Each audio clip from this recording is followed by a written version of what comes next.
Viral ngayon sa social media ang post ng netizen na si Bartolome Arboy na taga San Jose City batay sa kanyang Facebook post na maging aware daw sana ang lahat ng may mga alagang baka at kalabaw.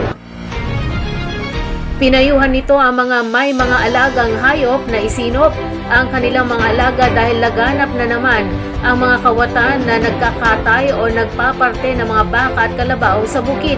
Ito'y matapos niyang maranasan ng ganitong malungkot na pangyayari.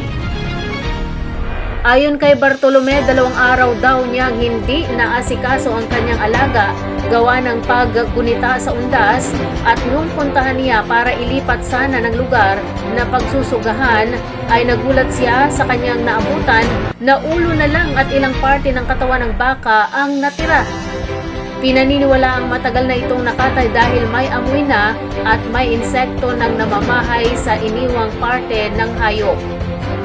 Nabatid na nakatali lang daw ito sa may off-road sa gilid ng school sa Zone 1, Barangay Kaanawan, San Jose City.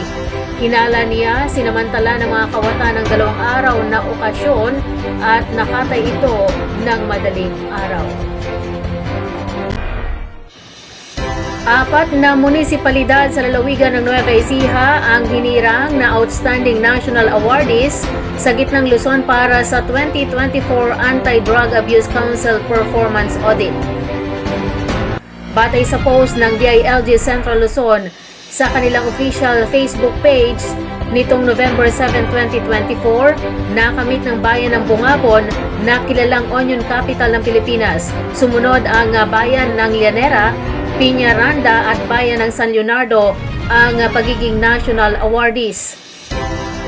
Ayon sa DILG, ang dedikasyon at walang humpay na pagsisikap ng mga ito sa paglaban sa iligal na droga ay patuloy na nagbibigay inspirasyon sa mga komunidad sa buong bansa.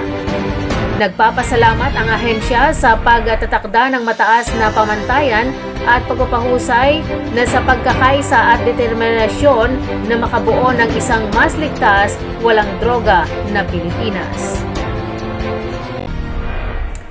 Malaking tulong ang naibigay ng bagong tayong solar street lights para lumiwanag sa gabi ang pangunahing daanan ng poblasyon Rizal, Nueva Ecija. Kamakailan lamang isinagawa ang pagmarka sa pagkumpleto ng nasabing proyekto na sinuportahan ng Fiscal Year 2023 Seal of Good Local Governments Incentive Fund o SGLG-IF. Dumalo sa naturang okasyon ang mga lokal na opisyal sa pamumuno ni Rizal Municipal Mayor Hana Katrina Trina Andres. Sa panig naman ng DILG Central Luzon ay pinangunahan ni Regional Director Attorney Anthony C. Noida, CESO 3, at Provincial Director Attorney Ofelia A. Taktak Jr., CESO 5 ng DILG Nueva Ecija bilang mga panauhin.